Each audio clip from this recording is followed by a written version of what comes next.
রাবিয়া বসরিয়া আল্লাহর কাছে সাহায্য চায়, ওগো আল্লাহ, বাতাসের উপরে যাই নামাজ বিছায় নামাজ পড়তে চাই। আল্লাহ রব্বুল আলামিন রাবিয়া বসরিয়াকে তৌফিক দান দিলেন। আল্লাহ রব্বুল আলামিন তৌফিক দিয়ে দিলেন। বাতাসের উপরে যাই নামাজ বিছায় নামাজে দাঁড়ায় গেল। হাসান বসরির নামাজ শেষ করার পর এবার তিনি উপরের দিকে তাকাইয়া দেখি বাতাসের উপরে যায় নামাজ বিছায়া কে যেন নামাজ পড়ে। এবার হাসান বসরি ডাক দিয়া কয়, এই বাতাসের উপরে কে নামাজ পড়ো? রাবিয়া বসরিয়া ডাক দিয়া কয়, উস্তাদ, আমি বাতাসের উপরে যায় নামাজ বিছায়া নামাজ পড়ি। বলে নিচে নামো। বলে কেন তুমি বাতাসের উপরে যায় নামাজ বিছায়া নামাজ পড়তেছো? রাবিয়া বসরিয়া ডাক দিয়া কয়, তাহলে আপনি আগে আমারে বলেন, আপনি কেন পানির উপরে যায় নামাজ বিছায়া নামাজ পড়তেছেন? আল্লাহু আকবার। আল্লাহর ওলিদের খেলা, আল্লাহর ওলিদের কথোপকথন। হাসান বসরি ডাক দিয়ে কয়, রাবিয়া রে, তুমি বাতাসের উপরে যায় নামাজ বিছাইলা। এবার রাবিয়া কয়, আপনি পানির উপরে যায় নামাজ বিছাইলেন। আপনি এটা নিজের মনে কইরেন না, পানির উপরে যায় নামাজ বিছাইলে আপনি বড় ওলি হয়ে গেছেন। পানির উপরে যায় নামাজ বিছাই যদি বড় আল্লাহর ওলি হওয়া যাইতো, পানির যত মাছ আছে আর ব্যাঙ আছে সবগুলোই আল্লাহর ওলি হয়ে যাইতো। আর ডাক দিয়া কয়, আমি বাতাসের উপরে যাই নামাজ বিছাইছি। ওই বাতাসের উপরে যাই নামাজ বিছাইলেই যদি বড় আল্লাহর ওলি হয়ে যাইতো, উড়ন্ত যত পাখি আছে সবগুলোই আল্লাহর ওলি হয়ে যাইতো। এবার হাসান বসরি ডাক দিয়া কয়, রাবিয়া রে, তুমি এত উপরে চইলা গেছো, আমি তোমার একটা প্রস্তাব দিতে চাই, আমি তোমারে বিয়া করতে চাই। সুবহানাল্লাহ। কয়, তোমারে বিয়া করতে চাই। হাসান বসরি রহমতুল্লাহ আলাইহি এই কথার মধ্যে বিয়ার প্রস্তাবটা কেন দিলেন, এটারও কারণ আছে না নাই?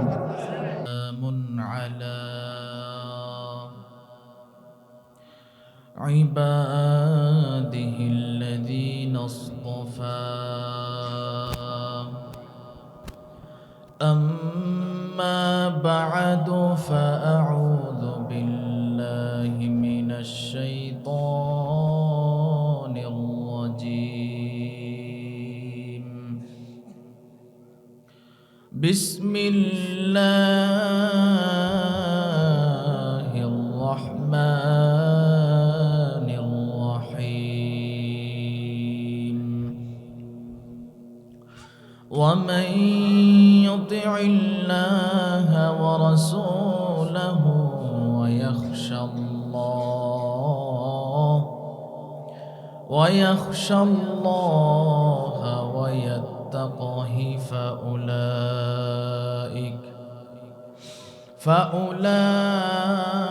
فأولئك هم الفائزون. وقال النبي صلى الله عليه وسلم: لا يؤمن أحدكم حتى أكون أحب إليه من والده وولده والناس أجمعين، أو كما قال النبي عليه الصلاة والسلام. صدق الله مولانا العظيم وصدق رسوله النبي الكريم، ونحن على ذلك من الشاهدين والشاكرين والذاكرين والحمد لله رب العالمين.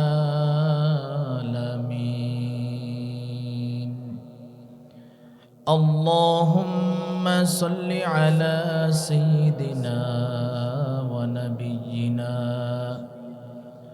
وشفيعنا وحبيبنا ومولانا محمد صلى الله عليه وعلى وأصحابه وبارك وسلم. اللهم صل على سيدنا ونبينا وشفيعنا وحبيبنا ومولانا محمد صلى الله عليه وعلى آله وأصحابه وبارك وسلم. तकबीर में कलिमा में नमाजों में अदा में, तकबीर में कलिमा में नमाजों में अदा में, है नाम इलाही से मिला नाम मोहम्मद, है नाम इलाही से मिला नाम मोहम्मद.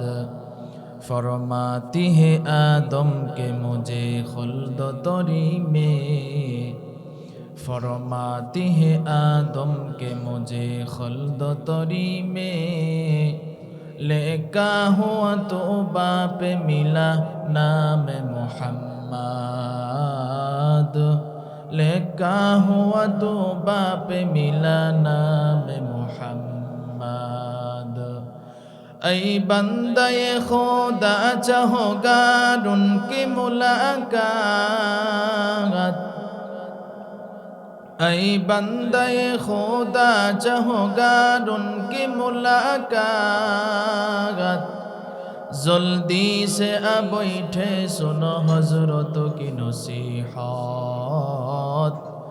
जल्दी से अब बैठे सुनो हजरत की नसीहत. अल्हम्दुलिल्लाह.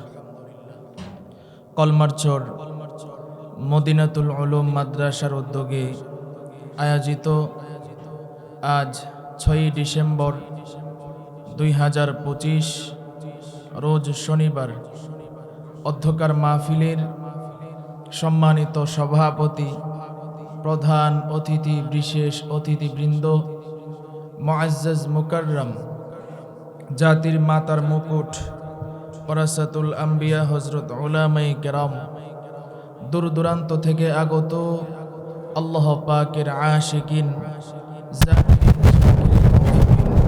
মুরব্বিয়ান আযম, আমার কলিজার টুকরা যুবক বন্ধুগণ, স্নেহের ছোট ভাই এবং পর্দার আড়ালে আলোচনা শুনছেন সম্মানিতা মুসলমান মা ও বোনেরা, আল্লাহ রাব্বুল আলামিনের দরবারে আমরা শুকরিয়া আদায় করি যে মহান রব্বুল আলামিন আমাদেরকে ভালোবেসে মহব্বত করে, আদর করে, মায়া করে জান্নাতি বাগানে, জান্নাতি পরিবেশে কিছু কথা আমাকে বলার, আপনাদেরকে কিছু কথা শুনবার তৌফিক দান করেছেন।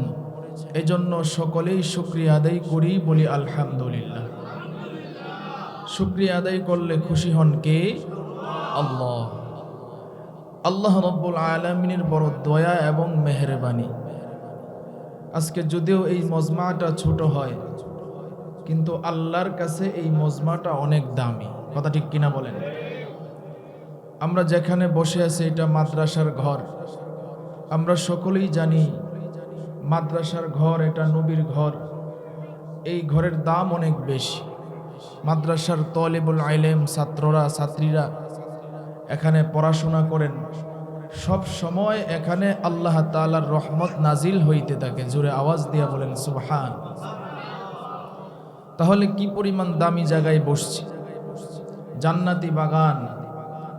রাসূল সাল্লাল্লাহু আলাইহি ওয়াসাল্লাম বলেছেন, যেখানে কোরআন হাদিসের আলোচনা হয় এই জায়গাটা যদিও দেখা যায় জীর্ণ শীর্ণ, কিন্তু এই জায়গাটা হাদিসের ভাষায় জান্নাতের বাগান হয়ে যায়। জোরে আওয়াজ দিয়ে বলেন সুবহান। বাহিরে যারা মাইকের আওয়াজ পাচ্ছেন, মোটামুটি অনেক দূর থেকেই মাইকের আওয়াজ পাওয়া যায়। আপনাদের কাছে উদারত আহ্বান থাকবে, আমরা সকলেই এই মাহফিলের প্যান্ডেলের ভিতরে চলে আসি। আমরা ঘরে না থেকে, বাহিরে না থেকে, দোকান পেটে বসে না থেকে আমরা যদি মাহফিলে চলে আসি তাহলে আমাদের জন্য ফায়দা হবে। এই মাদ্রাসার মাহফিলটাও সুন্দর হবে। এজন্য সকলের কাছে উদারত আহ্বান থাকবে, আমরা সবাই মাহফিলে চলে আসি। সকলে বলেন ইনশাআল্লাহ। আমরা এখানে যারা আছে একটু জবাব দিব, সব সময় প্রশংসা হবে কার? আরো জোরে বলেন কার? রাস্তাঘাটে চলার সময় প্রশংসা হবে কার? ঘুমানোর সময় প্রশংসা হবে কার? খাবারের সময় প্রশংসা হবে কার? সব সময় একমাত্র কার জিকির হবে? আল্লাহর জিকির। আল্লাহ এটা বলছেন কোরআনে, ইয়া আইয়ুহাল্লাযীনা আমানুযকুরুল্লাহা যিকরান কাসীরা। আল্লাহ বলছেন আমার জিকির তোমরা বেশি বেশি করিয়া করো। সুবহানাল্লাহ। এজন্য মুহতারাম হাজিরিন, আমরা সব সময় আল্লাহর প্রশংসা করব, আল্লাহর জিকির করব। রাসূল সাল্লাল্লাহু আলাইহি ওয়াসাল্লাম জায়গায় জায়গায় আমাদেরকে দোয়া শিখাইছেন। মসজিদে যখন ঢুকবো দোয়া আছে না নাই? ঘরের ভিতরে যখন ঢুকবো দোয়া আছে না নাই? ঘর থেকে বাহির হওয়ার দোয়া আছে না নাই? সমস্ত জায়গায় রাসূল দোয়া দিয়া গেছেন। এগুলাও জিকির, এগুলাও কি ভাই? জিকির। আমরা যে মাহফিলে আসলাম আমাদেরকে তৌফিক দিয়েছেন কে? আরো জোরে বলেন কে? তোয়াতে তৌফিক তোয়াত হামজে তো ই আমানত ওয়া ইজাবত হামজে তো তোয়াতে তৌফিক তোয়াত হামজে তো ই আমানত ওয়া ইজাবত হামজে তো। तौफीक से होती है ये नेमतों की खजीना, तौफीक से होती है ये नेमतों की खजीना, हर मर्द की तबो किया और है निशाना, सुनो हजरत की नसीहत। এরে নবীর উম্মতের দল, আল্লাহ রাব্বুল আলামিন আমাদেরকে এখানে আনছেন। আল্লাহ যদি তৌফিক না দিতেন এই মাহফিলে আসা আমাদের জন্য সম্ভব ছিল না। কথা ঠিক কিনা বলেন? আজকে আমাদের মতো কত মানুষ রাস্তাঘাটে ঘুরে, দোকানপাটে বসে আড্ডা দেয়, চায়ের দোকানে বসে আছে না নাই? আরো জোরে আওয়াজ দিয়ে বলেন আছে না নাই? আমাদের কপাল কত ভালো, এমন একটা দামি জায়গায় আসলাম যেই জায়গার মধ্যে বসলে নবী ডাক দিয়া কয় জান্নাতের বাগানের ভিতরে বসা হইল। শুধু তাই নয় রে ভাই, নবী ডাক দিয়া কয় যেই জায়গার মধ্যে কোরআনের আলোচনা হয়, যেই জায়গার মধ্যে দ্বীনের আলোচনা হয়, এই জায়গার মধ্যে যারা আসবে, যারা আলোচনা শুনবে, যারা এটার আয়োজন করবে, নবী ডাক দিয়া কয় তিন দলের সগীরা গুনাহ আল্লাহ মাফ করিয়া দেয়। আল্লাহ আল্লাহ क्या मुबारक नाम है, अल्लाह अल्लाह आशिकों का काम है, अल्लाह अल्लाह तो मेरा गफ्फार है, अल्लाह अल्लाह तो मेरा सत्तार है। अल्लाह अकबर बोलें, आरो जोरे आवाज दे बोलें अल्लाह अकबर। তাহলে চিন্তা করে দেখেন আমাদের কত দাম। এমন একটা দামি জায়গায় বসলাম যেই জায়গার মধ্যে বসার কারণে আমরা দামি হয়ে গেলাম। আজকে আমাদের দাম আমরা বুঝি না। আল্লাহ রাব্বুল আলামিন আমাদেরকে মানুষ বানাইছেন, একবার কি ভেবেছেন আল্লাহ আমাদেরকে কিভাবে মানুষ বানাইছেন? আমরা আল্লাহর কাছে দরখাস্ত করি নাই। আল্লাহ যদি আমাদেরকে মানুষ না বানাইয়া কুকুর, শুয়ার, ভেড়া, বকরি বানাইতে পারতো কি পারতো না? আল্লাহ রাব্বুল আলামিন আমাদেরকে বিনা দরখাস্তে মানুষ বানাইছে। কথা ঠিক কিনা? আল্লাহ রাব্বুল আলামিন আমাদেরকে মানুষ বানানোর পর আরেকটা নেয়ামত দান করেছেন। ওই নেয়ামতটা হলো রে ভাই, আল্লাহ রাব্বুল আলামিন আমাদেরকে মুসলমানের ঘরে জন্ম দিয়েছেন, কথা ঠিক কিনা? আল্লাহ যদি আমাদেরকে মুসলমানের ঘরে জন্ম না দিয়া হিন্দু বৌদ্ধ ইহুদি খ্রিস্টানের ঘরে জন্ম দিত, তাহলে আল্লাহ পারত। আল্লাহ আমাদেরকে ইহুদি খ্রিস্টান হিন্দু বানাই নাই, আল্লাহ আমাদেরকে মুসলমান বানাইছে। আল্লাহ রাব্বুল আলামিন আমাদেরকে মুসলমান বানানোর পর আমাদেরকে আরেকটা দামি নিয়ামত দান করেছেন। ওই দামি নিয়ামতটা হলো রে ভাই, আল্লাহ রাব্বুল আলামিন আমাদেরকে আখিরি জামানার পয়গম্বরের উম্মত বানাইছেন, ঠিক কিনা? আল্লাহ রাব্বুল আলামিন আমাদেরকে আখিরি জামানার পয়গম্বরের উম্মত বানাইছেন। আজকে যদি আমাদেরকে আখিরি জামানার পয়গম্বর উম্মত বানাইতো, উম্মত যদি না বানাইতো, তাহলে আমরা আখিরি জামানার পয়গম্বরের উম্মত হইতে পারতাম না। যেই নবীর উম্মত হওয়ার জন্য অন্য অন্য নবীরাও আল্লাহরে ডাক দিয়ে কয়, আল্লাহ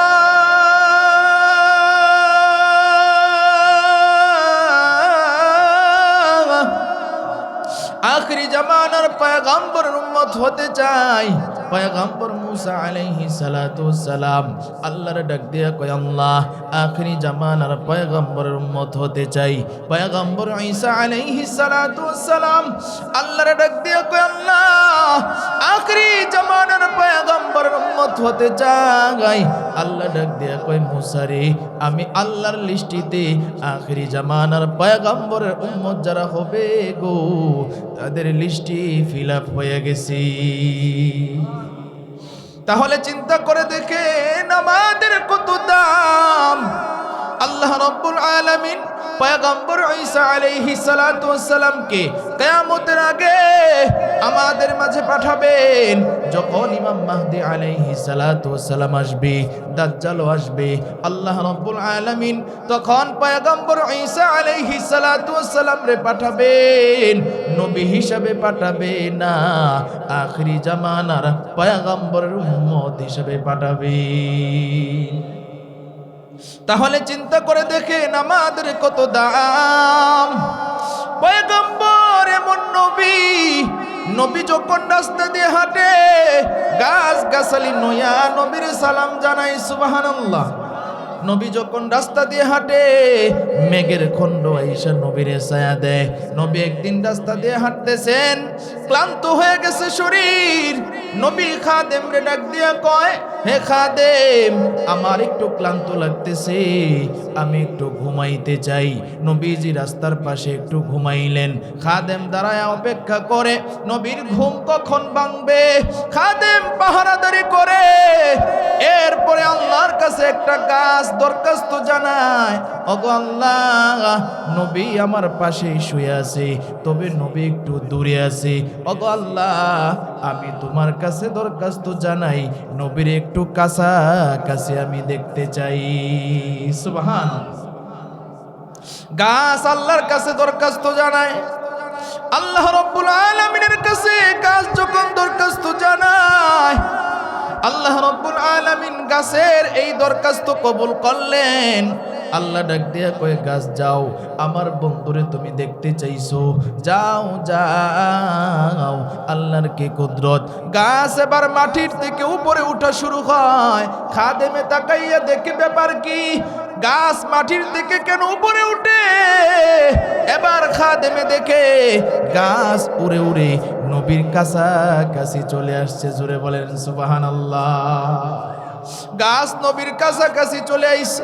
এবার খাদেম চিন্তা করে ব্যাপার কি রে, গাছ কেন নবীর কাছাকাছি আসলো? আবার না জানি নবীর কোনো ক্ষতি হয়। আবার চিন্তা করে, না না, তিনি হলেন দু জাহানের বাদশাহ, যিনার জন্য জংলার হরিণ পাগল, মাছ পাগল, গাছ পাগল। গাছ নবীর ক্ষতি করবে না, অবশ্যই এখানে কোনো রহস্য আছে। এবার খাদেমে গাছের পাতার দিকে তাকায়া দেখে, গাছের পাতা দিয়া পানি পড়তেছে রে ভাই। গাছ নবীকে দেখা কাঁদে আর আল্লাহর ডাক দিয়া কয়, আল্লাহ, কেমন মায়াবী নবীর চেহারা, নবীর চেহারা এত সুন্দর, নবীর চেহারার দিকে শুধু তাকাই থাকতে মন চায়। গাছ আল্লাহরে ডাক দিয়া কয়, আল্লাহ নবীর চেহারা এত মায়াবী,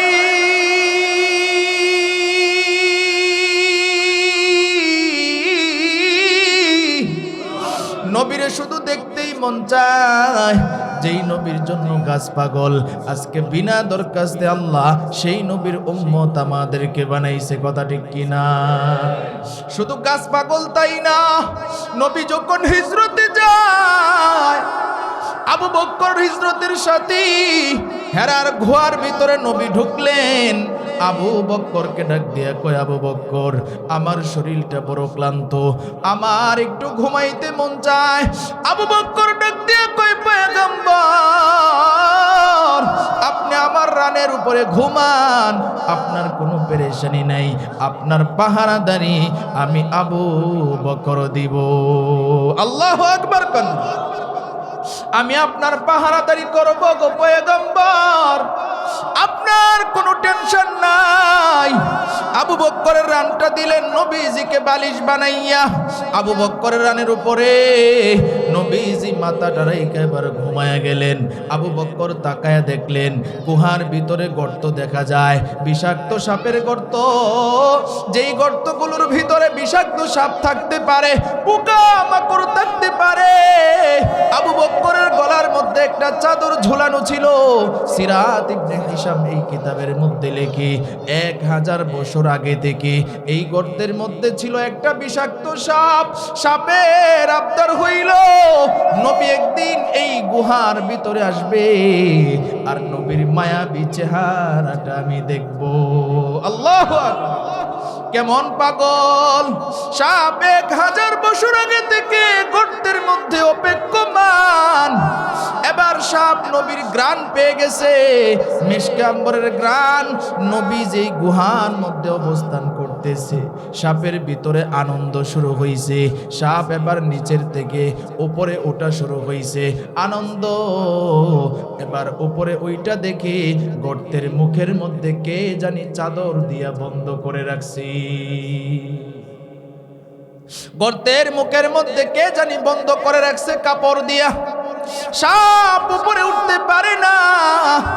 এবার আরেকটা গর্ত দিয়ে যায়, আবার দেখে একটা মুখ বন্ধ, আবার আরেকটা গর্ত দিয়ে যায়, দেখে মুখ বন্ধ হয়ে আছে। প্রত্যেকটা গর্ত দিয়ে ট্রাই করে, একটা গর্ত দিয়েও বাগির হইতে পারে না। নবীর জন্য পাগল। এবার আরেকটা গর্ত দিয়ে যায়। এবার গর্ত দিয়া যখন উপরে উঠে, এবার উপরে উঠা দেখে মানুষের একটা পাও দেখা যায়। সাপ আর বুঝতে বাকি নাই এই পাওটা আর কারো নয়, এই পাওটা হইল নবীর হিজরতের সাথে আবু বকরের। সাপ এবার বারবার বুঝায়, মাথা দিয়া ধাক্কা দেয় আর বুঝায়, আবু বকর ভাই তোমার পাওটা একটু সরাও, নবীরে দেখার জন্য মনটা বড় পাগল। একদিন নয়, 2 দিন নয়, 1000 বছর ধরে নবীরে দেখার জন্য এই গর্তের ভিতরে আমি অপেক্ষমান। ও আবু বকর ভাই তোমার পাওটা একটু সরাও। আবু বকর তো নবীরে ভালোবাসে। আবু বকর চিন্তা করে, আমি যদি পাও সরাই নবীজির ঘুমের ডিস্টার্ব হবে, সাপ উপরে ওইটা যদি কোনো কিছু করে নবীজির ঘুমের ডিস্টার্ব হবে। এই জন্য আবু বকর তার পাওটা সরায় না। আল্লাহু আকবার। কেমন মায়ার নবী আমার, কেমন মায়ার নবীর উম্মত আমরা হইলাম। নবী ঘুমায়, আবু বকর পাও সরায় না। আবু বকর এবার সাপে কামড় বসায় দেয়। কিতাবের মধ্যে লেখে কামড় যখন বসায় দেয়, বিষাক্ত সাপের কামড়, আবু বকর তো মানুষ, তার শরীরের ভিতরে বিষক্রিয়া শুরু হয়ে গেছে। প্রত্যেকটা শরীরের অঙ্গ প্রত্যঙ্গের মধ্যে শরীরের বিষক্রিয়া শুরু হয়ে গেছে, বিষের বেদনা শুরু হয়ে গেছে, বিষ মাথার মধ্যে উঠে গেছে। আবু বকরের চেহারা ছিল সুন্দর, লাল বর্ণের চেহারা ছিল। বিষের বেদনায় আবু বকরের চেহারা নীল বর্ণের হয়ে গেছে। এরপর আবু বকর পা সরায় না। সাপও বারবার কয়, আবু বকর পাটা সরাও। আবু বকর তো সাপের ভাষাও বুঝে না। এবার আবু বকরের চোখ দিয়া পানি পড়া শুরু হইছে। নবীর চেহারার মধ্যে আবু বকরের চোখের পানি পড়ছে। এবার নবীর চোখ খুলছে, আবু বকরের দিকে তাকায়া দেখে আবু বকরের চেহারা নীল বর্ণের হয়ে গেছে। এবার আবু বকরকে ডাক দিয়ে কয়, ও আবু বকর, তোমার চেহারা কেন নীল বর্ণের হয়ে গেছে? ডাক দিয়ে কয়, পয়গম্বর, এই গর্তের মধ্যে ছিল একটা বিষাক্ত সাপ। এই সাপ আমার পায়ের মধ্যে কামড় বসায় দিছে। আল্লাহর পয়গম্বর কয়, আবু বকর, তুমি কেন পাউটা সরাও নাই? আবু বকর ডাক দিয়া কয়, পয়গম্বর, আমি যদি পাটা সরাই তাহলে আপনার ঘুমের ডিস্টার্ব হবে, এই জন্য আমি পাটা সরাই নাই গো নবী। আবু বকর রে নবী ডাক দিয়া কয়, তাড়াতাড়ি পাটা সরাও। পাটা সরাইতে দেরি হয়, সাপ গর্ত থেকে বাহির হইয়া নবীরে ডাক দিয়া কয়, পয়গম্বর,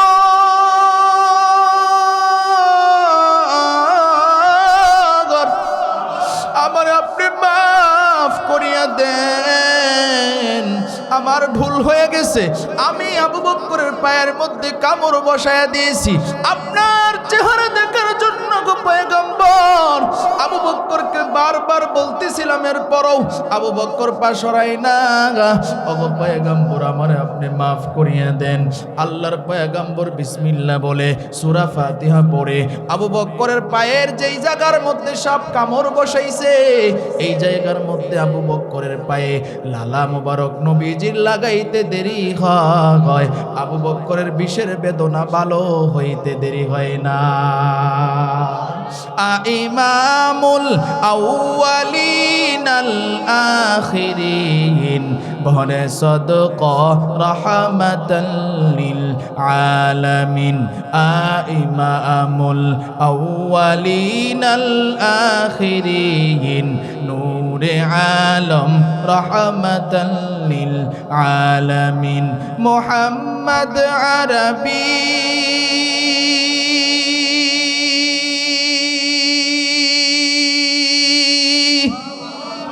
आइया नबी रस्ते पे शुआ आलम हुआ उसकी पैदाइश से उजाला आलम हुआ उसकी पैदाइश से उजाला शफीउल हुमम हमारा नबी रोज क़यामत शफाअत करेगा अल्लाह के पास गुनाहगार उम्मत शफाअत करेगा अल्लाह के पास गुनाहगार उम्मत। केमन मायार नबीर उम्मत आमार नबी आल्लाहर डाक दिया कय आल्लाह अन्यान्य नबीर हायात बेशी नबीर हायात बेशी नबीर उम्मतेर हायात बेशी ओगो आल्लाह आमार उम्मतेर तो हायात कम आमार उम्मतेरा एत नेकामल केमने करबे আল্লাহ ডাক দিয়ে কই বন্ধুরে আপনার কোনো টেনশন নাই আপনার কোনো ভয় নাই আপনার কোনো উম্মত যদি এশারে নামাজটা আদায় করিয়া এরপরে বিছানায় ঘুমাইয়া যায় এরপরে যদি ফজরের আজান শুনে আপনার ওই উম্মত জামাতে শরীক হয় সারা রাত বিছানায় ঘুমায়া থাকবে ঠিক কিন্তু তাদের আমল নামায় আমি আল্লাহ সারা রাত নফল নামাজের সব দিয়া দিব। তাহলে চিন্তা করে দেখেন আমাদের দাম কম না বেশি? আরো জোরে বলেন কম না বেশি? আজকে সেই নবীর উম্মত আমাদেরকে বানাইছে আজকে সেই নবীর উম্মত আমাদেরকে বানাইছে আজকে আমাদের শুকরিয়া নাই কথা ঠিক কিনা বলেন? যদি শুকরিয়া থাকতো তাহলে মুসলমানের সন্তানও রাস্তায় হাঁটে হিন্দুর সন্তানও তো রাস্তায় হাঁটে ওই মুসলমানের সন্তানের চেহারার দিকে তাকাইয়া বোঝা যায় না সে মুসলমান না হিন্দু কথা ঠিক কিনা বলেন? এখন বলবেন কেন বোঝা যায় না? কারণ হিন্দুর মাথায়ও টুপি নাই মুসলমানের সন্তানের মাথায়ও টুপি নাই হিন্দুর গালে দাড়ি নাই মুসলমানের সন্তানের গালেও দাড়ি নাই হিন্দু সুন্নতি জামা পরে না মুসলমানের সন্তানও সুন্নতি জামা পরে নাই তাহলে চিন্তা করে দেখেন হিন্দু আর মুসলমানের মধ্যে পার্থক্য কি হইল কথা ঠিক কিনা বলেন? আফসোস যে আজকে নবীর আদর্শ আমাদের ভিতরে আমরা ঢুকাইতে পারলাম না। নবীজি আমাদেরকে বইলা গেছেন ও আমার উম্মতেরা আমি নবীর দুইটা জিনিস তোমরা মানবা, দুনিয়া আখিরাতে উভয় জাহানে সফল কাম হয়ে যাইবা। জোরে বলেন সুবহানাল্লাহ। রাসূল বলেন তারাকতু ফীকুম আমরাইন লান তাদিল্লু মা তামাসসাকতুম বিহিমা কিতাবাল্লাহি ওয়া সুন্নাতা রাসূলি। এই দুইটা জিনিসকে যারা আঁকড়ে ধরবে, এক নাম্বার আল্লাহর কোরআন, দুই নাম্বার নবীজির সুন্নত, দুনিয়া আখিরাতে উভয় জাহানে সফল করবেন কে? আরো জোরে বলেন কে? আল্লাহ। কিন্তু কোরআন সুন্নাহ অনুযায়ী আমরা চলি আজকে? চলি না। আজকে দেখেন গান বাদ্য যখন হয় তখন মানুষের অভাব নেই, রাস্তাঘাটে সিরিয়াল ধরে। আজকে এই সুন্দর একটা মাহফিলের আয়োজন যেখানে কোরআন হাদিসের আলোচনা করা হবে, অনেক মানুষ এমন আছে যারা রাস্তাঘাটে বৈশা বৈশা এক হাতে চা এক হাতে সিগারেট, আবার দোকানের মধ্যে যে সিনেমা চলতেছে, নাটক চলতেছে, এইগুলো দেখতেছে। কথা ঠিক কিনা বলেন? ঘুমায়া গেলেও তো একটা কথা, কিন্তু রাত্রে 1টা-2টা পর্যন্ত মোবাইল টিপবে, রাত্রে 3টা পর্যন্ত মোবাইল টিপবে, ফজরের নামাজের কোনো খোঁজ খবর নেই। আল্লাহর কাছে কি জবাব তারা দিবে? কথা ঠিক কিনা বলেন? আমরা যারা এখানে আসতে পেরেছি আমরা লাভবান হয়েছি কিনা বলেন? আরো জোরে বলেন লাভবান হয়েছি কিনা বলেন? সাহায্য করেছেন কে? আরো জোরে বলেন কে? আল্লাহ রাব্বুল আলামিন আমাদেরকে সাহায্য করেছেন। এই জন্য আসুন আল্লাহর কোরআন থেকে আমরা এখন জানবো। আমি যে আয়াতে কারিমা তেলাওয়াত করেছি, আল্লাহ এখানে কি বলতেছেন। আল্লাহ সূরা নূরের 52 নম্বর আয়াতে আমাদেরকে 4টা কর্মসূচি দিয়েছেন। কয়টা কর্মসূচি? আরো জোরে বলেন কয়টা? 4টা। আল্লাহ বলেন ওয়ামাই ইউতিইল্লাহ ওয়া রাসূলাহু ওয়া ইয়াখশাল্লাহ ওয়া ইয়াত্তাকিহি। এই 4টা কর্মসূচি আল্লাহ দিয়া শেষে পরে বলেন ফাউলাইকা হুমুল ফাইজুন। এই 4টা কর্মসূচি যারা মানবে তারা পুরস্কার কি পাবে, তারা কি পুরস্কৃত হবে, আল্লাহ এটাও আমাদেরকে জানায়া দিয়েছেন। জোরে আওয়াজ দিয়ে বলেন সুবহানাল্লাহ। আল্লাহ পুরস্কারের কথা জানায়া দিয়েছেন। বাচ্চা পোলাপান যারা আসো তো ডিস্টার্ব করলে তো বয়ান করা কষ্ট, কারণ বয়ানের একটা অবস্থা আছে, জেহান তো ওইদিকে চলে যায়। যারা দায়িত্ববান আছেন একটু সামলান, না হয়তো বয়ান করতে পারবো না, এলোমেলো হয়ে যাবে। আল্লাহ, সকলে বলেন আল্লাহু আকবার। আরো জোরে বলেন আল্লাহু আকবার। এখানে আপনারা যারা আছেন সবাই আমার পরিচিত মানুষ, সবাই পরিচিত। আসলে আল্লাহ তাআলার দয়া এবং মেহেরবানি, কথা বলানোর মালিক তো হইলেন আল্লাহ। কে? আল্লাহ। আপনাদের দুয়ার বরকতে আপনারা যারা আছেন, যে আমার ভাই ওবায়দুল্লাহ ভাই মাওলানা, উনি আমার জন্য অনেক দোয়া করেন। রমজান ভাই আছেন, আরও যারা আছেন সবাই অনেক দোয়া করেন। মাওলানা ওবায়দুল্লাহ সাহেব তো বলেন যে ইনশাআল্লাহ চেষ্টা করেন সারা বাংলাদেশ, কেন বাংলাদেশের বাহিরেও আল্লাহ কবুল করবে ইনশাআল্লাহ বলেন। আল্লাহর রহমতে এই যে শুরু হয়েছে, গতকালকেও প্রোগ্রাম ছিল, এর আগেও ছিল, এর আগেও ছিল, প্রতিদিন আলহামদুলিল্লাহ। সকলে আলহামদুলিল্লাহ বলেন। সাহায্য করতেছেন কে? আল্লাহ। এরপরে চরমোনাই তরিকার সাথে আসি, জানেন তো আপনারা, আলহামদুলিল্লাহ বরকত আরো বেশি হয়েছে, আলহামদুলিল্লাহ বলেন। মেরে ভাই, এই জন্য কর্মসূচি দিয়েছেন কয়টা? 4টা কর্মসূচি। আল্লাহ রাব্বুল আলামিন 4টা কর্মসূচি দিয়া শেষে আবার পুরস্কারের কথা বলছেন। তো যেহেতু আমরা পুরস্কারের পাগল, আমরা কি পাবো এটা যদি জানি, তাহলে কাজ করতে আমাদের মনের ভিতরে বেশি আগ্রহ জাগে। কথা ঠিক কিনা বলেন? তাহলে পুরস্কার আল্লাহ কি দিবেন এটাই আমরা জানবো। আল্লাহ বলেন ফাউলাইকা হুমুল ফাইজুন। এই 4টা কর্মসূচি যারা মানবে, যারা পালন করবে, তারা সাকসেসফুল, কামিয়াব, সফল কাম। এখন আসেন, সাকসেসফুল যে আল্লাহ বললেন, সফল কাম যে আল্লাহ বললেন, কামিয়াব যে আল্লাহ বললেন, আসলে সাকসেসফুল, কামিয়াব, সফল কাম একই শব্দ, এক একটা আলাদা আলাদা। আল্লাহ রাব্বুল আলামিন বলছেন সাকসেসফুল, এটা ইংরেজি ভাষা। সাকসেসফুল মানে সে সফল হয়ে গেছে। জোরে বলেন সুবহানাল্লাহ। এখন সফল কে হইছে এটা বুঝতে গেলে মুফাসসিরিনে কেরাম কি বলেছেন এটা তাফসীর বুঝতে হবে। মুফাসসিরিনে কেরাম বলেছেন ওই মানুষটা সফল কাম হয়ে গেছে যার ভিতরে 3টা গুণ থাকবে। কয়টা গুণ? জোরে আওয়াজ দিয়ে বলেন কয়টা? 3টা। নাম্বার 1, 1 নাম্বার চিন্তা থাকবে না। 1 নাম্বার কি বলেন? চিন্তা থাকবে না। 2 নাম্বার ভয় থাকবে না। 3 নাম্বার মনে যা চাই সে তাই করবে। এই 3টা গুণ যদি একজন মানুষের ভিতরে থাকে তাহলে সে সাকসেসফুল। কিন্তু আমরা এখানে যারা আছি একটু চিন্তা করি, এই গুণগুলো কি আমাদের ভিতরে আছে? এই 3টা গুণ আমাদের ভিতরে আছে? নাই। চিন্তামুক্ত কেউ নাই। আপনি একটা অনেক বড় কোটিপতিরে জিজ্ঞাসা করবেন, ভাই আপনার তো টাকা পয়সার অভাব নাই, বাড়ি গাড়ির অভাব নাই, তাহলে আপনার কি চিন্তা আছে? তিনি বলবে, হুজুর কইেন না, টাকা পয়সা সব কিছু আছে, কিন্তু আল্লাহ আমার একটা ছেলে সন্তানও দেয় না, একটা মেয়ে সন্তানও দেয় না। এমন ধনী বাপের পোলা আছে না নাই? আরো জোরে বলেন, আছে না নাই? একজন লোকেরা জিজ্ঞাসা করবেন, ভাই আপনার তো মাশাআল্লাহ ছেলে আছে, মেয়ে আছে, বিয়ে শাদীও দিয়েছেন, নাতি নাতকরও হইছে, তাহলে আপনার কি কোনো চিন্তা আছে? হুজুর কইেন না, মেয়েটারে বিয়ে দিছি, এখন জামাই খালি প্রতিদিন মেয়েটারে মারে। কথা ঠিক কিনা বলেন? এই চিন্তায় রাতে ঘুম আসে না। কারণ যেহেতু আমরা ইমাম সাহেব, আমাদের কাছে অনেক মা বোনেরা কিংবা অনেক সন্তানের বাপেরা ঈশা কান্নাকাটি করে, হুজুর ছেলেটারে বিয়ে করাইলাম শান্তি নাই, মেয়েটারে বিয়ে দিলাম শান্তি নাই, চিন্তা আর চিন্তা। দেখেন চোখের নিচে কালো দাগ পড়ে গেছে, আমরা জামাই বউ কেউই ঘুমাইতে পারি না। কথা ঠিক কিনা বলেন? চিন্তামুক্ত কেউ নাই। তাহলে দেখেন, আমরা তো মানুষ, স্বাভাবিক চিন্তা থাকবে। যেই নবী আমাদের সর্বশ্রেষ্ঠ, সেই নবীর চিন্তা ছিল কি ছিল না আমরা এখন জানবো। তিরমিজি শরীফের 3297 নম্বর হাদিস।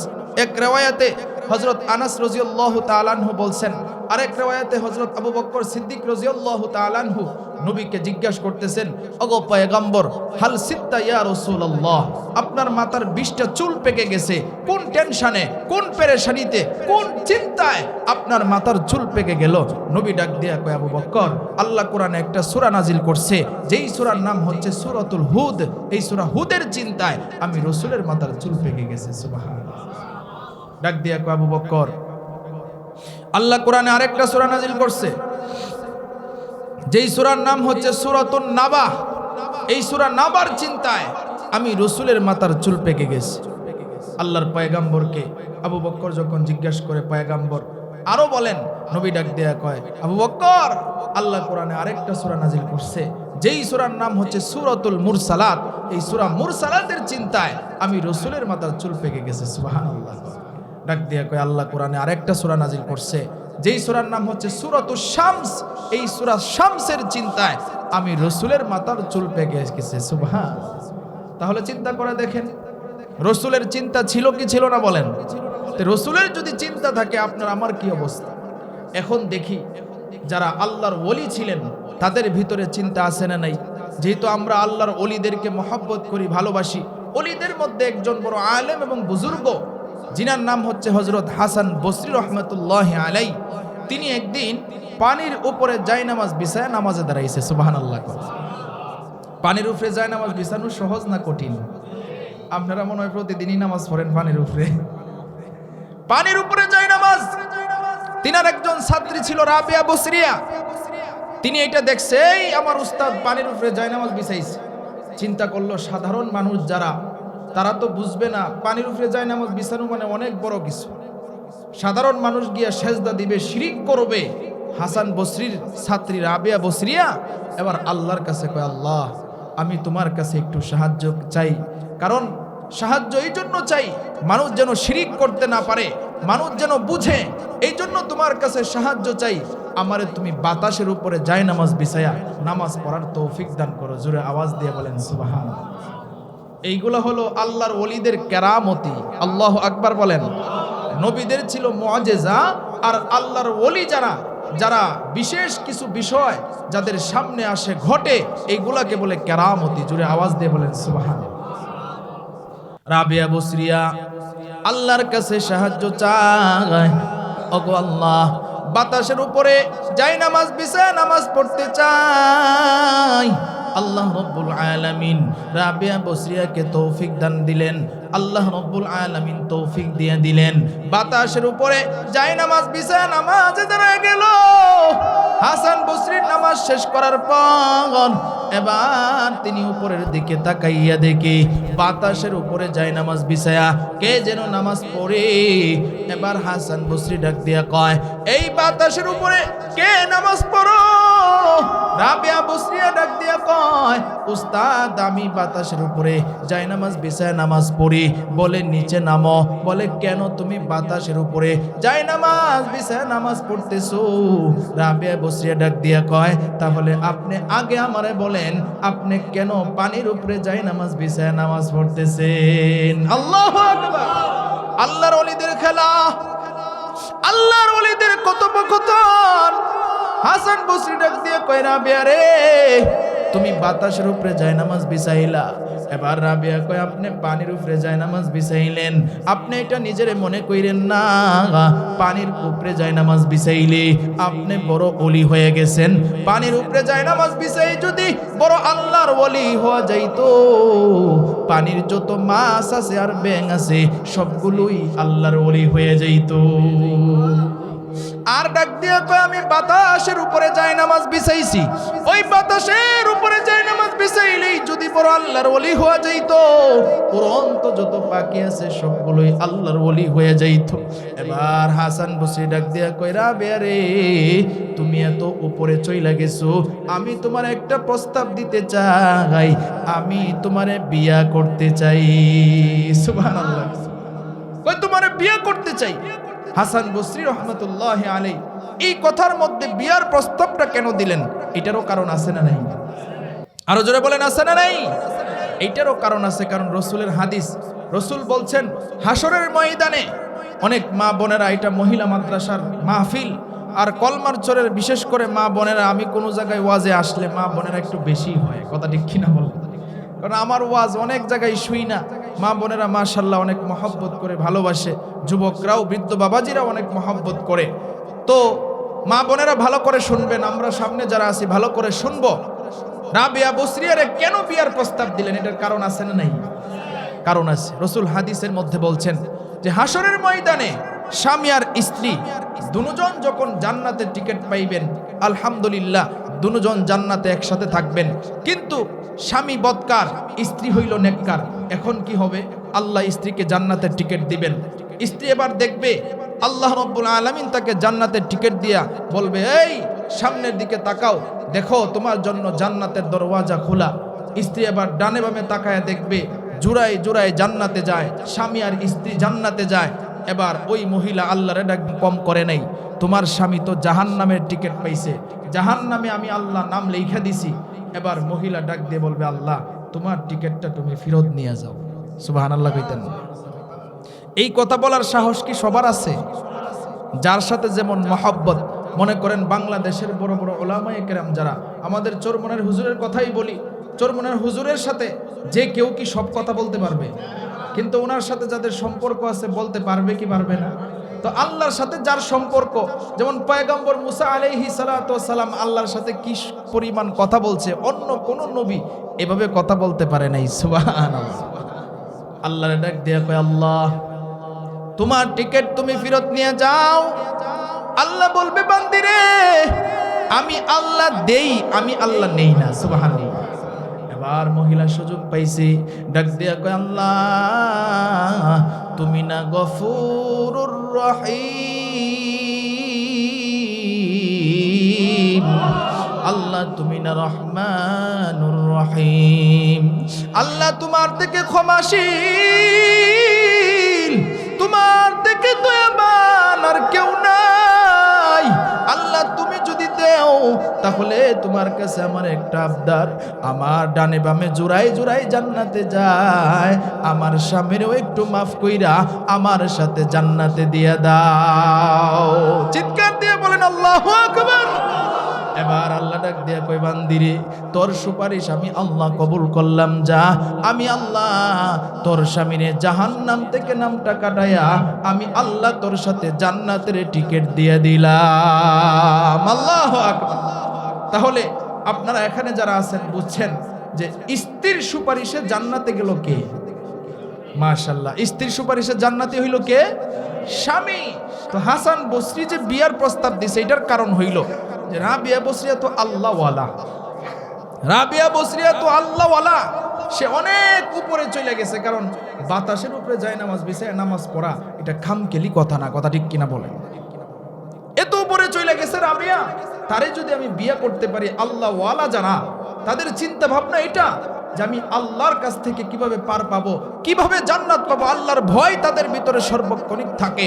তারা চিন্তা করতেছে যে আল্লাহর কাছে যদি আমার আমল কবুল না হয়, এই চিন্তা, এই পেরেশানি তার ভিতরে, তো আমার স্ত্রীটা যদি নেককার আমি পাই, তাহলে তার সুপারিশে, আমার আমল যদি আল্লাহর কাছে কবুল না হয়, তার সুপারিশে হইলেও জান্নাতে যাইতে পারবো। সুবহানাল্লাহ, এটা হইল ওনার আশা। কিন্তু রাবিয়া বসরিয়া ডাক দিয়া কয়, হাসান বসরি, বিয়ার প্রস্তাব দিছেন ঠিক আছে, বিয়া বসতে রাজি, কিন্তু চারটা চিন্তায় আমি রাবিয়ারে ঘুমাইতে দেয় না। সুবহানাল্লাহ। এই চারটা চিন্তা যদি আপনি আমার থেকে দূর করতে পারেন, তাইলে আপনার কাছে আমি এক চান্সে বিয়া বসতে রাজি, আর যদি দূর না করতে পারেন তাইলে আমি বিয়া বসবো না। হাসান বসরি কত বড় মাপের আলেম, তিনার উস্তাদ ছিলেন হযরত আব্দুল্লাহ ইবনে মাসউদ রাদিয়াল্লাহু তাআলা আনহু, তিনার উস্তাদ ছিলেন হযরত আলী রাদিয়াল্লাহু তাআলা আনহু, আর ওনারা দুজনের উস্তাদ ছিলেন আপনার আমার নবী হযরত মুহাম্মদুর রাসূলুল্লাহ সাল্লাল্লাহু আলাইহি ওয়াসাল্লাম। কত বড় আলেম, ওনাদের ছাত্র হাসান বসরি রহমাতুল্লাহি আলাইহি।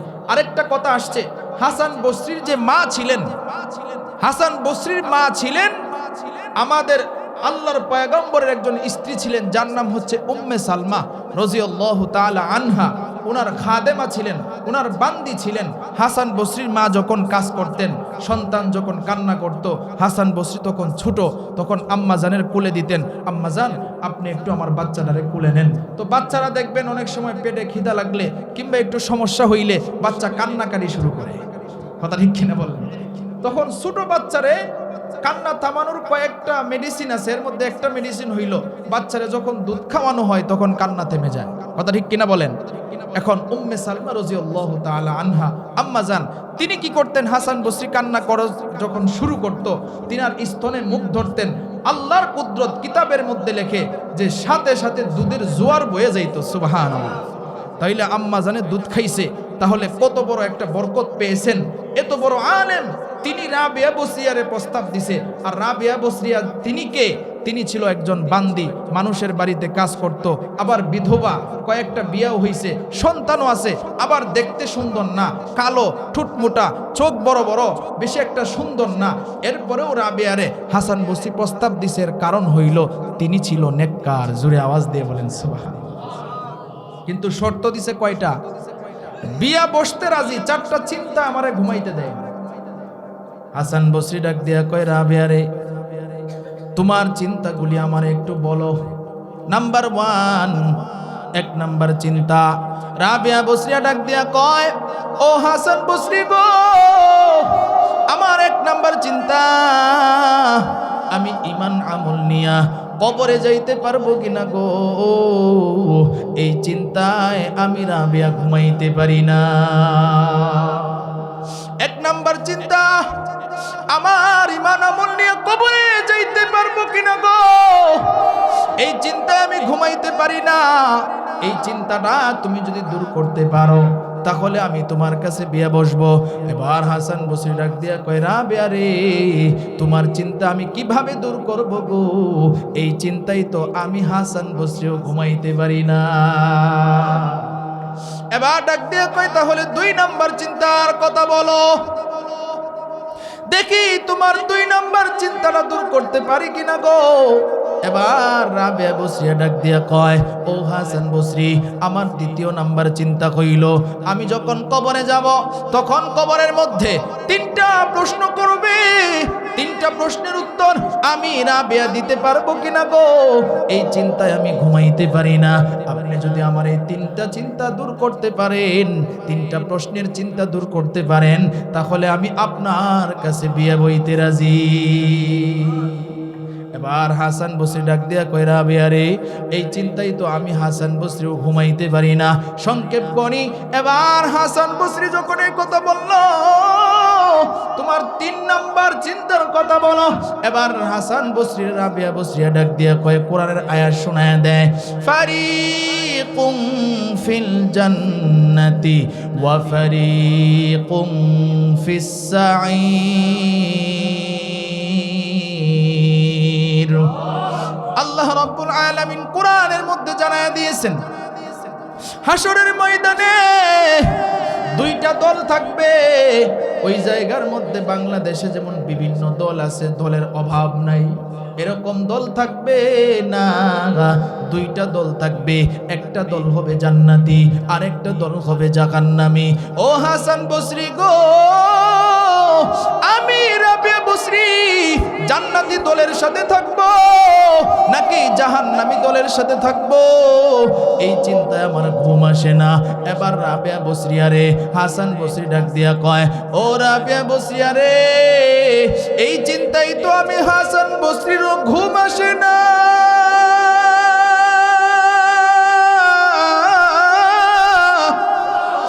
এই চিন্তায় আমিও তো ঘুমাইতে পারি না, তোমার চিন্তাটা আমি কিভাবে দূর করব গো? রাবিয়া বসরিয়া ডাক দিয়া কয়, তাহলে আমি আপনার কাছে কিভাবে বিয়া বসবো? বলে তাহলে 4 নাম্বার চিন্তার কথা বলো। রাবিয়া বসরিয়া ডাক দিয়া কয়, ঠিক আছে, আপনি যদি আমার 4 নাম্বার চিন্তাটাও দূর করতে পারেন তাহলে আমি আপনার কাছে বিয়া বইতে রাজি। বলে ঠিক আছে, বলো তোমার 4 নাম্বার চিন্তার কথা। এবার রাবিয়া বসরিয়া ডাক দিয়া কয়, আল্লাহ রাব্বুল আলামিনের জান্নাতে যাওয়ার আগে একটা ব্রিজ পার হতে হয়, ওই ব্রিজটার নাম হইল ফুলসিরাতের ব্রিজ, ঠিক কিনা? ফুলসিরাতের ব্রিজ। রাবিয়া বসরিয়া ডাক দিয়া কয়, ও হাসান বসরি গো, আপনি কি জানেন ব্রিজটা কত বড় হবে? 30,000 বছরের রাস্তা, 10,000 বছর উপরের দিকে উঠতে হবে। 10,000 থাকবে সমতল, আবার 10,000 বছর নিচের দিকে নামতে হবে। চুলের চাইতেও চিকন হবে, হীরার চাইতেও উদার হবে, আমাবস্যার রাত্রে চাইতে অন্ধকার হবে। নিচে থাকবে জাহান্নামের আগুন। মানুষ যখন এই রাস্তা দিয়ে যাবে, আমল যদি ভালো না থাকে তাহলে কাইটা কাইটা জাহান্নামের আগুনের মধ্যে পড়ে যাবে। ও হাসান বসরি গো, এই ফুলসিরাতের ব্রিজ আমি কিভাবে পার হব গো? এই চিন্তায় আমি রাবিয়া ঘুমাইতে পারি না। আল্লাহু আকবার। এই চিন্তায় আমি ঘুমাইতে পারি না। এবার হাসান বসরি ডাক দিয়া কয়, রাবিয়া রে, তোমার 4 নাম্বার চিন্তা আমি কিভাবে দূর করব গো? আমি হাসান বসরি তো এই চিন্তায় ঘুমাইতে পারি না। সুবহানাল্লাহ। তাহলে এত বড় আলেম এবং বুজুর্গ, তিনার চিন্তা ছিল কি ছিল না? মুফাসসিরিনে কেরাম বলছেন, সাকসেসফুল, সফল কামিয়াব ওই ব্যক্তিটা যার ভিতরে 3টা গুণ থাকবে। 1 নাম্বার চিন্তা থাকবে না। তাহলে দেখলাম নবী চিন্তা আছে না নাই? দেখলাম ওলি চিন্তা আছে না নাই? চিন্তা আছে। 2 নাম্বার ভয়। আমরা পৃথিবীর মধ্যে যারা আছি আমাদের ভিতরে ভয় আছে না নাই? এখানে যারা আছেন, এখন যদি বলে যে রাত্রে 2টা 3টার সময় তুমি একা একা রাস্তা দিয়ে হাঁটবা, অনেক মানুষ কইবে, হুজুর আমি পারতাম না। কথা ঠিক কিনা বলেন? কেন তুমি পারবা না? দিনের বেলায় হাঁটতে পারো। হ্যাঁ পারি। রাতের বেলায় কেন পারবা না? হুজুর জিনের ভয় লাগে। কথা ঠিক কিনা বলেন? সাপ বিচ্ছুরে ভয় লাগে, এরপরে বিভিন্ন জীব জানোয়ারের ভয় লাগে। ভয় আছে না নাই? আছে। সংক্ষেপ করি, 3য় নাম্বার মুফাসসিরিনে কেরাম বলেছেন, মনে যা চায় সে তাই করবে। এই গুণটা যদি তার ভিতরে থাকে তাহলে সে সাকসেসফুল। আচ্ছা, আপনারা এখানে যারা আছেন বলেন, আমাদের মনে যা চায় আমরা কি করতে পারি? আরো জোরে বলেন, পারি। এখন মানুষের মনে কি চায়? কিতাবের মধ্যে 3টা কথা লেখছে। 1 নাম্বার, মানুষের মনে চায় আমি যেন বুড়া না হই। আমি যেন কি না হই বলেন? বুড়া না হই। নারী হোক পুরুষ হোক, এটা উভয়ের মনে চায় আমি যেন বুড়া না হই। 2য় নাম্বার, মানুষের মনে চায় আমি যেন না মরি। আমি যেন কি করি? না মরি। 3য় নাম্বার, মানুষের মন চায়, পুরুষের চাহিদা একরকম, মহিলার চাহিদা আরেক রকম। পুরুষের চাহিদা হইল, কিতাবের মধ্যে লেখছে, এখন কইলে মহিলারা রাগ করব, পুরুষের চাহিদা হইল আমি যেন প্রতিদিন একটা একটা করে বিয়া করতে পারি। মনের ভিতরে আসে না? আসে না? বিয়া করতে এই লোভ সব পুরুষের ভিতরে আছে, কিন্তু আল্লাহ সীমাবদ্ধ করছে কি করে নাই বলেন? আল্লাহ সীমাবদ্ধ করে দিছে একটা। এরপরে সামর্থ্য থাকলে বিভিন্ন কথা আল্লাহ কোরআনে বলছে, আরো 3টার কথা, 4টা মোট। কিন্তু প্রথম বউ যে আছে তারে যদি পরিপূর্ণ হক আদায় করতে না পারো, বাকি দ্বিতীয়তে যাওয়া যাবে না। আল্লাহ রাব্বুল আলামিন চাহিদা দিয়েছেন, পুরুষের চাহিদা হইল আমি যেন বিয়া করতে পারি। আর মহিলাদের চাহিদা কি? মহিলাদের চাহিদা হইল আমি যেন সুন্দরী হইতে পারি। সুবহানাল্লাহ। মহিলারা এনো আছে, যারা বিয়া শাদী করছেন, বউ আছে, খালি বউর একবার কয়েন তোমার আজকে অনেক সুন্দর লাগতেছে, দেখবেন 10 বার আয়নার সামনে যাইবো, যাই কইব আমার জামাই আজকে কইছে সুন্দর লাগতেছে, দিছে কেমন লাগে। কথা ঠিক কিনা বলেন? কিতাবের কথা, বানানো কথা নয়। মহিলার চাহিদা এরকম। রাসূল কয়, ও নারী, তুমি যদি পর্দায় চলো, তুমি যদি স্বামীর খেদমত করো, তুমি যদি আল্লাহর হুকুম নবীর তরিকায় চলো, তোমার যে চাহিদা তুমি সুন্দরী হইবা, আল্লাহ এমন সুন্দরী বানাইব, 70,000 হুরের সৌন্দর্য এক জায়গায় করলে যে পরিমাণ সুন্দর হবে, এর চাইতেও বেশি সুন্দরী আল্লাহ তোমারে বানায়া দিব। জোরে আওয়াজ দিয়ে বলেন সুবহানাল্লাহ। তাহলে আল্লাহর হুকুম পালন করলে হবে নাকি না পালন করলে হবে? পালন করলে হবে। এখন পুরুষের চাহিদা বিয়া, তা মুফাসসিরিনে কেরাম যে বিষয়গুলো বলছেন, 3টা বিষয় আমরা দেখলাম কারো ভিতরে নাই। তাহলে এটা কাদের ভিতরে আছে? এখন এটা বুঝতে হইলে আল্লাহর কোরআনের ভিতরে ঢুকতে হবে। আল্লাহ রাব্বুল আলামিন কোরআনে সূরা আরাফে ডাক দিয়া কয়, উদখুলুল জান্নাহ লা খাউফুন আলাইকুম ওয়ালা আনতুম তাহজানুন। আল্লাহ রাব্বুল আলামিন ডাক দিয়া কয়, উদখুলুল জান্নাহ, জান্নাতে প্রবেশ করো, লা খাউফুন আলাইকুম। আল্লাহ ডাক দিয়া কয় জান্নাতের ভিতরে কোনো ভয় থাকবে না। এরপরে আল্লাহ ডাক দিয়া কয় জান্নাতের ভিতরে কোনো চিন্তাও থাকবে না। মুফাসসিরিনে কেরাম প্রথমে বলছিল কি চিন্তা থাকবে না, 2 নম্বরে ভয় থাকবে না। পাইছি কি পাই নাই? আল্লাহ বলছে এই 2টা গুণ দুনিয়াতে থাকবে না, এই 2টা গুণ থাকবে জান্নাতে। আল্লাহু আকবার করলাম। এই 2টা গুণ কোথায় থাকবে? জান্নাতে। আল্লাহ সূরা আরাফে ডাক দিয়া কয়, উদখুলুল জান্নাহ লা খাউফুন আলাইকুম ওয়ালা আনতুম তাহজানুন। এই 2টা গুণ দুনিয়াতে থাকবে না, থাকবে জান্নাতে। এরপরে 3য় নাম্বার গুণ মুফাসসিরিনে কেরাম বলেন, আমরা যদি কোরআনের সূরা হামিম আস-সিজদার মধ্যে তাকাই, আল্লাহ রাব্বুল আলামিন স্পষ্টভাবে বলে দিয়েছেন, মা তাশতাহি আনফুসুকুম ওয়ালাকুম ফিহা মা তাদউন।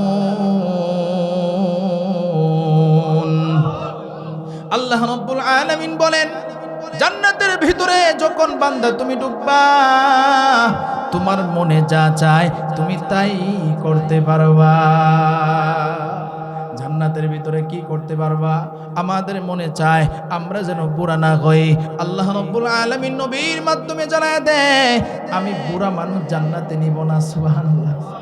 আমি কালা মানুষ জান্নাতে নিব না, আমি দুর্বল মানুষ জান্নাতে নিব না। আমি যখন মাদ্রাসায় পড়ি নাজারা, আমার এক উস্তাদ কারি সাহেব হুজুর, ওনার পান ধইতেছি কলপারে, আমারে ডাক দিয়ে কয়, আনোয়ার তুই তো জান্নাতে যাইতে পারবে না। আমি হুজুর কেল্লে গিয়ে, আল্লাহ তো কালা মানুষ জান্নাতে নিত না, কালা মানুষ জান্নাতে নিত না। আমি তখন কান্দন শুরু করছি, 8 বছর বয়স। আমি কইছি হুজুর আমি তাইলে জান্নাতে যাই যেতাম না। কয় না, কয় কালা মানুষ তো আল্লাহ জান্নাতে নিত না। পরে হুজুরের পিছন পিছন ঘুরতেছি, ছোট মানুষ।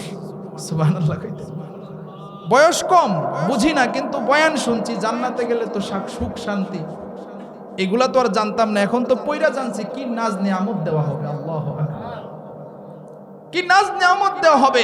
এইগুলো যদি মানুষ বুঝতো আর চিন্তা করতো, দুনিয়া ভুইলা আখিরাতের পাগল হয়ে যাইত। কথা ঠিক কিনা? এই জন্যই তো চরমোনার মাঠে গেলে দেখবেন আল্লাহর কিছু আশেক পাগল বান্দা আছে, যারা লাফাইতে লাফাইতে উপরে উঠে যায়। কথা ঠিক কিনা বলেন? তাদের ভিতরে ইশক আর মহব্বত, লজ্জা শরম তখন থাকে না। অনেক মানুষ এইগুলা নিয়ে টিটকারি মারে। কথা ঠিক কিনা বলেন? হ্যাঁ, সাবধানে কথা কইেন। আল্লাহ এমন গজব দিব, পরে এটা সামলানো আপনার কঠিন হয়ে যাবে। কারণ আল্লাহ ওয়ালা যারা, তাদের বিরুদ্ধে যদি আপনি আচরণ করেন, আল্লাহ বলেন আল্লাহ ওয়ালাদের বিরুদ্ধে যারা যাবে, তাদের বিরুদ্ধে আমি আল্লাহ যুদ্ধ ঘোষণা করে দিলাম। আল্লাহ ওয়ালাদের বিরোধিতা করা যাবে না। আমি হুজুরে বললাম, হুজুর এখন আপনি যে কথা কইছেন, আমি কি আসলেই জান্নাতে যাইতে পারবো না? তখন হুজুরের কারে, বোকা কান্দিস না, আল্লাহ তোরে কালা বানায় জান্নাতে নিত না, ইউসুফ নবীর মতো সুন্দর বানায় জান্নাতে নিত। একটু জোরে কইতেন না? তাইলে 1 নাম্বার মনের চাহিদা, আমি যেন বুড়া না হই। আল্লাহ রাব্বুল আলামিন নবীর মাধ্যমে জানায় দেয়, বুড়া মানুষ আমি আল্লাহ জান্নাতে নিব না, তাহলে আল্লাহ কি মানুষ বানায়া জান্নাতে নিবে? আল্লাহ রাব্বুল আলামিন জান্নাতে নেওয়ার আগে দুইটা ঝর্ণার মধ্যে গোসল করাবেন।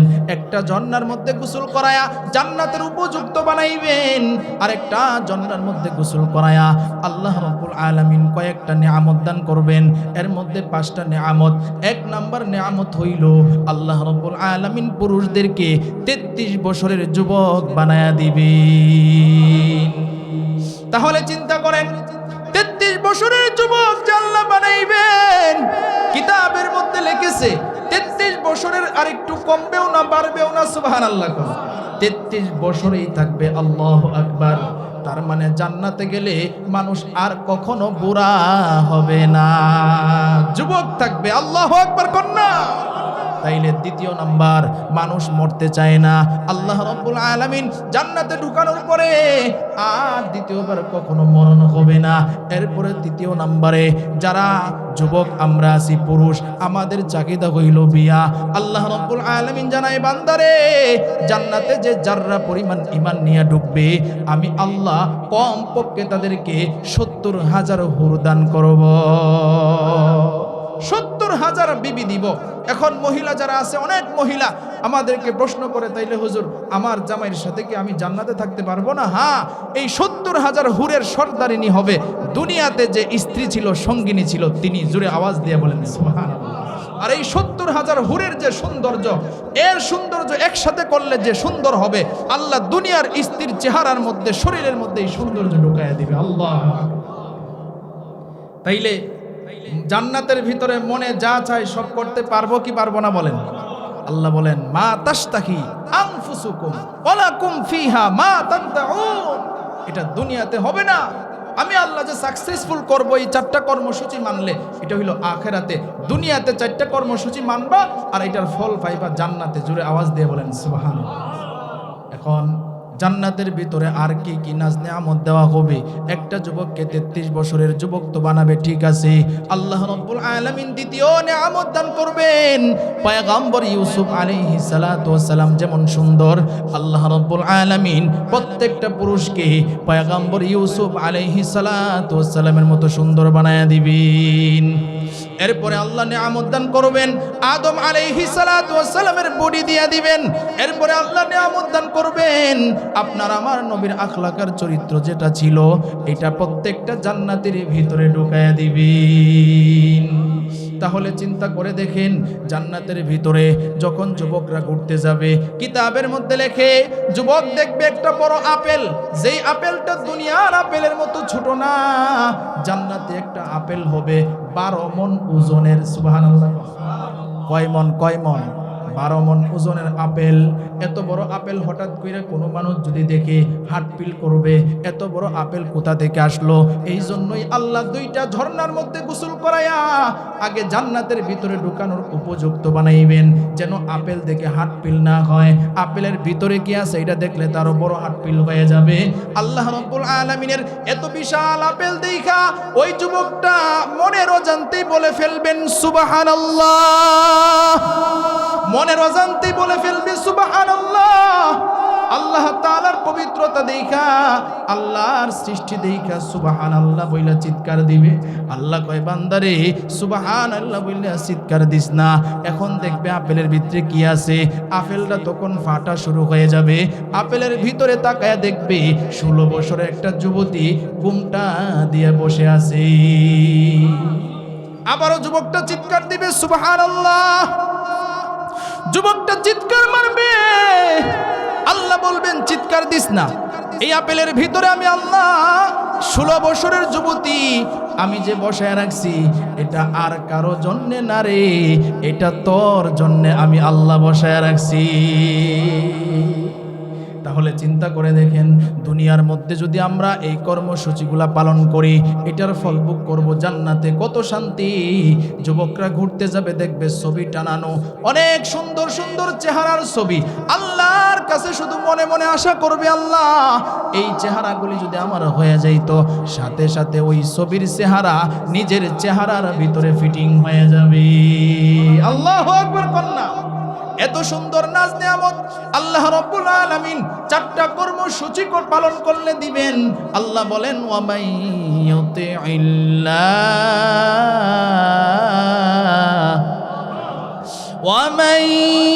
ইউতিইল্লাহ ওয়া রাসূলাহু ওয়া ইয়াখশাল্লাহ ওয়া ইয়াত্তাকিহি ফাউলাইকা হুমুল ফাইজুন।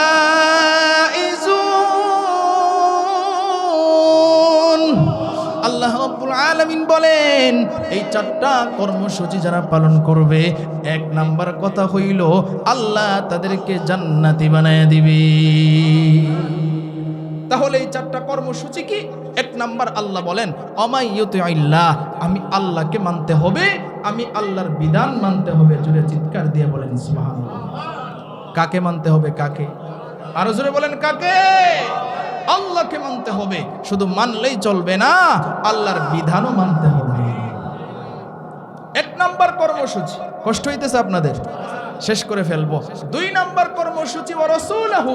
আল্লাহ রাব্বুল আলামিন ডাক দিয়া কয় বান্দারে, শুধু আমি আল্লাহকে মানলা, আমি আল্লাহর বিধান মানলা হবে না, ওয়া রাসূলুহু, আমার রাসূলকেও মানতে হবে। সুবহানাল্লাহ। আমার রাসূলের তরিকায় চলতে হবে। আপনারা দেখেছেন এই বাংলাদেশের মধ্যে একটা সম্প্রদায় আছে, এটা হলো কাদিয়ানী সম্প্রদায়। কথা ঠিক কিনা বলেন? আজকে 53 বছর হয়ে গেছে আমাদের মুরব্বীরা আন্দোলন করতেছেন। এরপরে সরওয়ার্দী উদ্যানে 15ই নভেম্বর বিশাল বড় সমাবেশ হয়েছে। কাদিয়ানীরা যে কাফের এটা সংসদে ঘোষণা দেওয়ার জন্য আমাদের চরমুনার পিসাব সহ, মধুপুরের পিসাব সহ, হেফাজতের আমির সহ বাংলাদেশের বড় বড় ওলামায়ে কেরাম সেখানে ছিলেন। ওনাদের একটাই দাবি ছিল, আমাদেরও এটাই দাবি, কাদিয়ানীরা যে কাফের, এবার সংসদে নির্বাচন হইলে সংসদে এটা আইন পাস করতে হবে। কারণ যারা নবীকে নবী হিসেবে মানবে না, তারা মুসলমানের কাট লাগায় এই বাংলাদেশে ঘুরতে পারবে না। কথা ঠিক কিনা? সুতরাং কাদিয়ানীরা কাফের এই ঘোষণা যদি না হয়, আমরা যদি মাঠে ময়দানে আন্দোলনের প্রয়োজন হয়, রক্ত দেওয়ার প্রয়োজন হয়, জীবন দেওয়ার প্রয়োজন হয়, কারা কারা রাজি আছি? হাত তুলে আল্লাহরে দেখায়া দেই। নারে তাকবীর, নারে তাকবীর। কাফের কাফের, কাফের কাফের। সংসদে আইন চাই, নবীর পরে নবী নাই। নারে তাকবীর। সকলে বলেন মারহাবা। আরো জোরে বলেন মারহাবা। তাহলে নবীকে যারা নবী হিসেবে মানবে না, তারা মুসলমান হতে পারে না। আল্লাহ দ্বিতীয় নাম্বার কর্মসূচি দিচ্ছেন ও রাসূলুহু, আমার রাসূলকে মানতে হবে, রাসূলের তরিকায় চলতে হবে। তৃতীয় নাম্বার আল্লাহ কর্মসূচি দিলেন ওয়া ইয়াখশাল্লাহ। আল্লাহ বলেন আমি আল্লাহকে ভয় করে চলতে হবে। কাকে ভয় করতে হবে? জোরে আওয়াজ দিয়ে বলেন কাকে?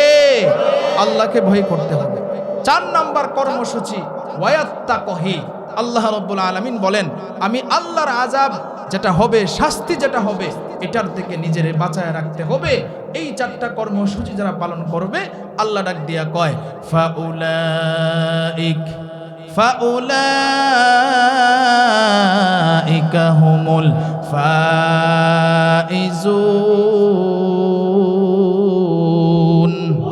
এই কালামে জিন্দা কুরআনে হাকিম, হিকমতে উলায়া জালাসে তো কাদিম, জামিউল আলম ফিল কুরআনে হাকিম, তাকাসরআতন ওয়া ফাহামুর রিজালিন, বাখা কুরআন কালামুল্লাহ বশনো, কাদিমা আস্তি নুইনো। আল্লাহু আকবার বলেন। আল্লাহ রাব্বুল আলামিন ডাক দিয়া কয় এই 4টা কর্মসূচি আল্লাহকে মানতে হবে, আল্লাহর বিধান মানতে হবে, রাসূলকে মানতে হবে, রাসূলের তরিকায় চলতে হবে, আল্লাহকে ভয় করে চলতে হবে। 3 নাম্বার। 4 নাম্বার আল্লাহর আযাব থেকে নিজেরে বাঁচায় রাখতে হবে। এই 4টা কর্মসূচি যারা মানবে, তারা জান্নাতের ভিতরে প্রবেশ করবে। সুবহানাল্লাহ। তাহলে আমরা জান্নাতে যাইতে চাই কি চাই না? আরো জোরে বলেন চাই কি চাই না? আল্লাহর জান্নাতে আমরা যাইতে চাই। এই যে আমরা যেখানে বসে আছি, এই ঘরটা কার ঘর? নবীর ঘর। রাসূল সাল্লাল্লাহু আলাইহি ওয়াসাল্লাম বলছেন রাসূলকে মহব্বত করতে হবে। এখন তো নবী নাই, নবীর ওয়ারিস আছে উলামায়ে কেরাম, এখান থেকে উলামায়ে কেরাম তৈরি হয়। কথা ঠিক কিনা বলেন? ইন্নাল উলামা ওয়ারাসাতুল আম্বিয়া। আমরা যদি উলামায়ে কেরাম যে এখান থেকে হবে এর সহযোগিতা করি, তাহলে তাদের যে সহযোগিতা আমরা করলাম, আল্লাহ আমাদের উপরে খুশি হবেন না বেজার হবেন? আরো জোরে বলেন, খুশি হবেন না বেজার হবেন? মেরে ভাই, এই দুনিয়ার মধ্যে যাদের টাকা আছে, বাড়ি আছে, গাড়ি আছে, জায়গা আছে, জমি আছে, সব কিছু আছে, এগুলা কার দেওয়া? আরো জোরে বলেন, কার দেওয়া? আল্লাহর দেওয়া। আমরা অনেক মানুষের জানাজা পড়ি। আচ্ছা বলেন তো, যখন জানাজার নামাজ পড়তে যাই, কাফনের ভিতরে মনে হয় সব টাকা পয়সা দেওয়া হয়? দেওয়া হয় নাকি টাকা পয়সার জায়গায় থাকে? 3 টুকরা কাপড়, কবরের মধ্যে যে গুমসি থাকে, আপনারা তো গোসল করাইছেন না, অনেক মানুষের গোসল করাইছি, কেসি দিয়া কাপড় কাটছি, গুমসি কাটছি, আংটি থাকলে আংটি খুলে ফেলছি, কোনো কিছু শরীরে নাই, শুধু 3 টুকরা কাপড় আর 3 হাত 3.5 হাত মাটির নিচে তারে রাখা হয়। এতটুকু সম্বল কিচ্ছু নিয়ে যাইতে পারে না। কিন্তু যেই বান্দাটা নেক আমল করে, দান সদকা করে, আল্লাহকে ভালোবাসে, নবীকে ভালোবাসে, নবীর ঘরকে ভালোবাসে, মসজিদকে ভালোবাসে, মাদ্রাসাকে ভালোবাসে, এই নেক আমলগুলা যাদের ভিতরে থাকে, আল্লাহ কয় বান্দা তুই আমি যাদেরকে ভালোবাসছি তাদেরকে ভালোবাসছস, আয় জান্নাতের ঠিকানা, কবরের মধ্যে আসবি আর জান্নাতের দরজা তোর জন্য খুলে দিবে। এই জন্য মেরে ভাই, এই মাদ্রাসাটা জীর্ণ শীর্ণ আপনারা নিজের চোখেই দেখতেছেন। আপনারা এখানে যারা আছেন মাশাআল্লাহ, অল্প কয়জন মানুষ ছিল, আমি বসার পরে অনেক মানুষই বাড়ছে, যেহেতু একটু ভিতরে, এরপরেও আলহামদুলিল্লাহ আপনারা এখানে যারা আছেন, যদি আমরা সবাই একটু চেষ্টা করি, সহযোগিতা করি, মাদ্রাসার জন্য একটু উপকার হবে। আপনারা যদি এই মাদ্রাসায় কিছু দান করেন, তাহলে আল্লাহ আপনাদের উপরে খুশি হবেন, মাদ্রাসাওয়ালাদের জন্যও ফায়দা হবে। আপনারা এখানে যারা আছেন, আমি একটু দেখতে চাই যে কোন আল্লাহর বান্দা এরকম আছেন যে এই নবীর ঘরের জন্য আমি 5,000 টাকা অথবা 2,000 3,000 টাকা আমি ইনশাল্লাহ দান করব। আমি আপনার জন্য দোয়া করব, আল্লাহ রব্বুল আলামিন যেন জান্নাতে আপনার একটা ঘর দান করে। জোরে আওয়াজ দিয়ে বলেন সুবহানাল্লাহ। কোন আল্লাহর বান্দা সর্বপ্রথম আপনি এই নবীর ঘরের দানের খাতায় নামটা লেখাবেন যে আমি নবীর ঘরে দান করব আল্লাহকে খুশি করার জন্য, রসুলকে খুশি করার জন্য। আল্লাহ এবং রসুল খুশি হয়ে গেলে আমাদের সব কিছু ঠিক হয়ে যাবে। কথা ঠিক কিনা বলেন? কারণ দুনিয়াতে থাকতে পারবো না, এটা আমরা সবাই জানি, যেটা আমি আগেই বলেছি। এই দুনিয়াটা থাকার জায়গা না, আমাদের আসল জায়গা হইল অন্ধকার কবর। কথা ঠিক কিনা বলেন? এ দুনিয়া ছেড়ে চল